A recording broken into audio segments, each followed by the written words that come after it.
Everyone, ये हम लोगों के प्लिंथ टू पैरामाउंट किताब से जो इडियम्स एंड फ्रेज का लेक्चर है। और आज हम लोग एस से शुरू होने वाले सारे के सारे इडियम्स एंड फ्रेज को आज हम लोग देखने वाले हैं। एस से जितने भी हम लोग के इडियम्स एंड फ्रेज शुरू होते हैं उन सभी को आज हम लोग देखने वाले हैं यहाँ पर। इससे पहले आर तक का जो है वो वीडियो बन चुका है, जिसका एक पूरा प्लेलिस्ट बना हुआ है। आप लोग अगर नहीं देखें तो आप लोग उसको देख सकते हैं। साथ ही साथ वहीं पर आपको जो है वो प्लिंथ टू पैरामाउंट किताब का ही वन वर्ड सब्स्टिट्यूशन का लेक्चर मिल जाएगा, आप लोग उसको भी चेक कर सकते हैं। अगर इसका पीडीएफ आप लोग को डाउनलोड करना है तो किसी भी प्लेलिस्ट को अगर आप लोग खोलिएगा तो सबसे ऊपर ही जो है वो टेलीग्राम का लिंक डाला हुआ है, तो आप लोग वहाँ से सीधे टेलीग्राम ग्रुप में जा सकते हैं और वहाँ से आप लोग इसके पीडीएफ को डाउनलोड कर सकते हैं। शुरू करते हैं हम लोग एस से शुरू होने सारे के सारे इडियम्स एंड फ्रेजेस को। इसमें पहले नंबर पे हम लोग का दिया हुआ सेल अंडर फॉल्स कलर। क्या सेल अंडर फॉल्स कलर, इसका क्या मतलब? इसका मतलब तो धोखा देना, to pretend to something that you are not. मतलब हम लोग कुछ ऐसा दिखा रहे हैं जो हम लोग हैं ही नहीं, ठीक है। मतलब हम लोग उसको झूठा कलर दिखा रहे हैं, ठीक है, उसको हम लोग सेल अंडर फॉल्स कलर दिखा रहे कह रहे होंगे। फिर सेव वंस स्किन, मतलब स्वयं को बचाना होता है, टू सेव वन सेल्फ, खुद को बचाना हम लोगों का सेव वंस स्किन कहलाता है। फिर सी आई टू आई, मतलब होता है क्या? पूर्णतः सहमत होना, आंख में आंख मिला के, मतलब पूरा एग्री कर जाना, अपना एग्रीमेंट दिखाना, उसको हम लोग क्या कहते हैं? उसको हम लोग कहते हैं सी आई टू आई। फिर सी पिंक एलिफेंट, मतलब क्या आता है? अत्यधिक नशा के कारण उन चीज़ को देखना जो वास्तव में है ही नहीं।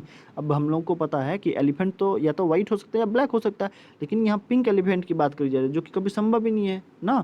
तो उसको हम लोग क्या कहते हैं? उसको हम लोग कहते हैं सी पिंक एलिफेंट्स, मतलब नशे में कुछ ऐसा देखना जो है ही नहीं, एक्चुअल एग्जिस्ट ही नहीं करता वो।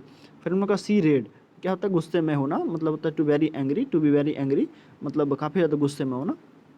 फिर सी थ्रू दिया हुआ है। सी थ्रू का मतलब क्या होता है? इसका मतलब तो समझ जाना, मतलब कॉम्प्रिहेंड करना, अंडरस्टैंड करना, किसी भी चीज़ के बारे में समझ जाना, वो हम लोग का सी थ्रू कहलाएगा। फिर सेट एट ये नॉटी, मतलब क्या होता है? असम्मान करना किसी का, टू डिसरिगार्ड और treat as of no importance, मतलब किसी आदमी को हम ऐसे ट्रीट कर रहे हैं जैसे उसका कोई इंपॉर्टेंस है ही नहीं, मतलब किसी आदमी का अवहेलना करना, उसका असम्मान हम कर रहे हैं, ठीक है। तो वो हम लोग का कहलाएगा क्या? वो हम लोग का कहलाएगा सेट एट नॉटी, ठीक है। फिर आगे हम लोग को दिया हुआ है कि सी वंस फेस अगेंस्ट। क्या? सी वंस फेस अगेंस्ट, इसका मतलब क्या था? कड़ा विरोध करना, टू अपोज विद डिटर्मिनेशन या विद हार्ड डिटर्मिनेशन, ये हम लोग का कहलाता है क्या? किसी का हम लोग, किसी के अगेंस्ट हम लोग जाए, किसी का कड़ा विरोध कर रहे हैं, तो सेट वंस फेस अगेंस्ट कहलाएगा। फिर सेट वंस हर्ट ऑन, मतलब बहुत चाहना, किसी को बहुत ज़्यादा प्यार करना, काफ़ी एम्बिशन के साथ किसी चीज़ में लगे रहना, वो हम लोगों का सेट वंस हर्ट ऑन कहलाएगा। फिर हम लोग का दिया हुआ है कि set one's teeth and edge, मतलब किसी को परेशान करना, टू इरिटेट और अनॉय समवन, मतलब किसी आदमी को हम इरिटेट कर रहे हैं, तंग कर रहे हैं, अनॉय कर रहे हैं, तो उसको हम लोग क्या कहेंगे? उसको हम लोग कहेंगे set one's teeth on edge. फिर नेक्स्ट हम लोग का दिया है set the Thames on fire. Set the Thames नाम की एक नदी है, ठीक है, उसको हम लोगों का, तो कुछ ऐसा जो काफ़ी अमेजिंग कर लेना, ठीक है, मतलब जो हो नहीं सकता कुछ ऐसा कर लेना, वो हम लोग का set the Thames on fire कहला रहा होगा। फिर सोल्जर्स टू शोल्डर, क्या? शोल्डर्स टू शोल्डर, इसका मतलब क्या था? पूर्ण सहयोग के साथ, मतलब कंधे से कंधे मिला के चलना, वो पूर्ण सहयोग के साथ, विथ यूनाइटेड एफर्ट, सभी लोगों के मिलजुल के किया गया काम, ये हम लोग का शोल्डर टू शोल्डर कहला रहा होगा। फिर so white feather, so white feather का मतलब क्या होता है? भय प्रदर्शित करना, मतलब टू सो कवार्डिस, मतलब किसी चीज़ के बारे में हम लोग जो है वो अपनी कमजोरी अगर दिखा रहे हैं, हम लोग किसी चीज़ का डर अगर दिखा रहा है, तो वो हम लोग का सो वाइट फीदर कहला रहा होगा। फिर साइन डाई दिया हुआ, मतलब अनिश्चित काल के लिए, मतलब ये इनडेफिनेटली, मतलब कुछ हो गया है लेकिन पता नहीं है कि हम लोग का कब होगा, ठीक है, ऐसा हम लोग का वो साइन डाई कहला रहा होगा।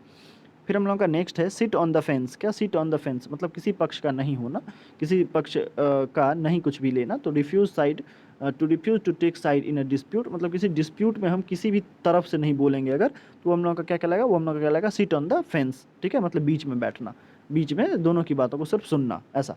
फिर हम लोग कहते हैं स्लिप ऑफ द टंग, इसका मतलब क्या था? जुबान का फिसलना, मतलब हम लोग कोई चीज़ जो अनअटेंशनली अगर कह दे रहे हैं, तो वो हम लोग का क्या कहलाएगा? वो हम लोग का कहलाएगा स्लिप ऑफ द टंग।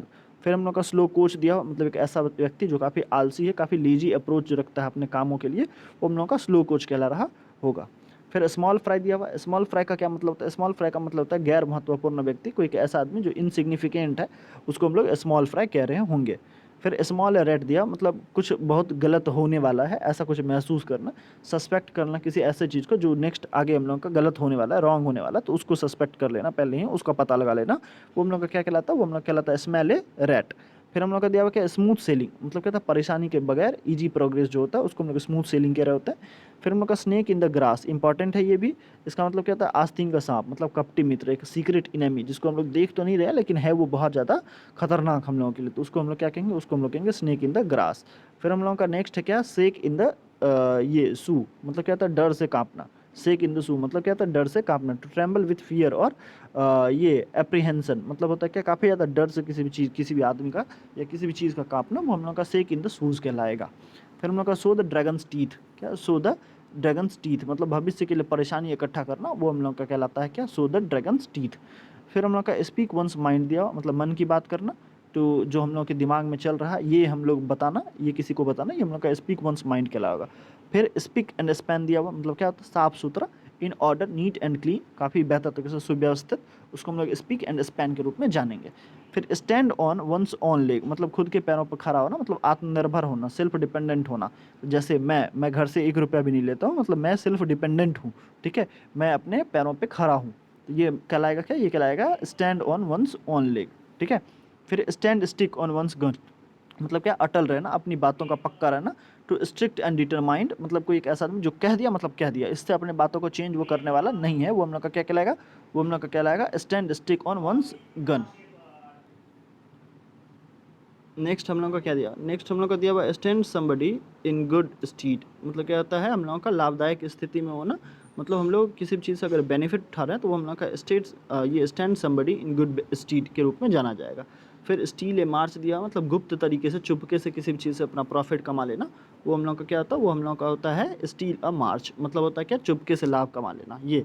फिर स्टेप इनटू अनदर शूज़ मतलब क्या होता है, दूसरे की जगह ले लेना, दूसरे के बदले कहीं खुद को अपना सामने आना। To take over a job responsibility और ऑफ समवन अदर या सम अदर पर्सन मतलब किसी दूसरे आदमी का हम लोग जॉब ले रहे हैं, उसकी रिस्पॉन्सिबिलिटी अगर हम लोग ले रहे हैं, वो हम लोग का स्टेप इनटू अनदर शूज़ कहला रहा होगा। फिर नेक्स्ट यदि हम लोग बढ़ें तो नेक्स्ट हम लोग का दिया हुआ है स्टिफ नेक्ड पर्सन मतलब एक ऐसा आदमी जो कि काफ़ी ढीठ है, मतलब स्टबर्न है, एरोगेंट है, उसको हम लोग स्टिफ नेक्ड पर्सन के रूप में जानेंगे। फिर नेक्स्ट हम लोग का दिया हुआ क्या, स्टीर अ फिंगर, क्या स्टीर अ फिंगर मतलब क्या होता है, कोशिश करना, तो मेकिंग एफर्ट ये। फिर स्टोन्स थ्रो मतलब क्या होता है, बहुत नज़दीक, और ये बहुत ज़्यादा बार पूछा गया है, इसको स्टार मार्क करा जा सकता है, काफ़ी नियर मतलब वेरी नियर, वो स्टोन थ्रो कहला रहा होगा हम लोगों का। फिर नेक्स्ट अगर देखें तो हम लोग का दिया स्ट्रीट्स अरब्स, क्या स्ट्रीट अरब्स में मतलब होता है क्या, बेघर और अनाथ होना, होमलेस पर्सन, उसको हम लोग स्ट्रीट्स अरब के रूप में जानेंगे। फिर सम एंड सब्सिस्टेंस दिया मतलब सारांश किसी चीज़ का लिखना, मेन आइडिया या उसका गेस्ट लिख देना, ये हम लोगों का सम एंड ये सब्सटेंस के रूप में जाना जाएगा। फिर स्वान सॉन्ग दिया हुआ, स्वान सॉन्ग मतलब क्या था, मरने सेवानिवृत्ति से पहले की विदाई समारोह, उसको हम लोग स्वान सॉन्ग के रूप में जानेंगे। लास्ट सेरेमनी या फेयरवेल वगैरह जो होता है वो हम लोग का स्वान सॉन्ग कहला रहा होगा। फिर स्वीट ऑफ वंस ब्रो मतलब होता है क्या, कड़ी मेहनत करना, ये भी इंपॉर्टेंट है और इसको पहले भी हम लोग पढ़ चुके हैं, इसका मतलब क्या था, हार्ड लेबर ये। फिर स्वेल्ड हेड दिया हुआ, स्वेल्ड हेड मतलब क्या था, घमंडी आदमी, मतलब एक ऐसा आदमी जो कि काफ़ी कंसीटेड है, ठीक है, उसको हम लोग क्या कहेंगे, उसको हम लोग कहेंगे स्वेल्ड हेड। फिर हम लोगों का दिया हुआ क्या, स्वर्ण एनिमीज़, इसका मतलब क्या था, इसका मतलब था कट्टर ये दुश्मन होना, मतलब एक ऐसा आदमी जो कि एक दूसरे से काफ़ी ज़्यादा नफरत करता है, ईर्ष्या रखता है, वो हम लोगों का स्वर्ण एनिमी के रूप में जाना जा रहा होगा। जैसे भारत और पाकिस्तान, ये हम लोगों के स्वर्ण एनिमीज़ के रूप में जाने जाएंगे। तो यहीं तक हम लोगों के एस से शुरू होने सारे के सारे वर्ड थे, और अगला हम लोगों का 2 लेक्चर जो आएगा उसमें हम लोगों का ये पूरा का पूरा जो इडियम्स एंड फ्रेज है वो ख़त्म हो जाएगा, और इससे यकीन मानिए बाहर कुछ भी नहीं आने वाला है, ठीक है, इससे बाहर का कुछ भी होने ही नहीं वाला है। और अगर कुछ होगा भी तो वो हम लोग जो है वन वर्ड सब्स्टिट्यूशन ये सॉरी हम लोग का जो ब्लैक बुक रहेगा उससे हम लोग पूरा का पूरा कवर ही करेंगे। तो इसीलिए सारे के सारे लोग जो हैं चैनल को सब्सक्राइब जरूर कर लें, ठीक है। तब तक के लिए बाय बाय, टेक केयर।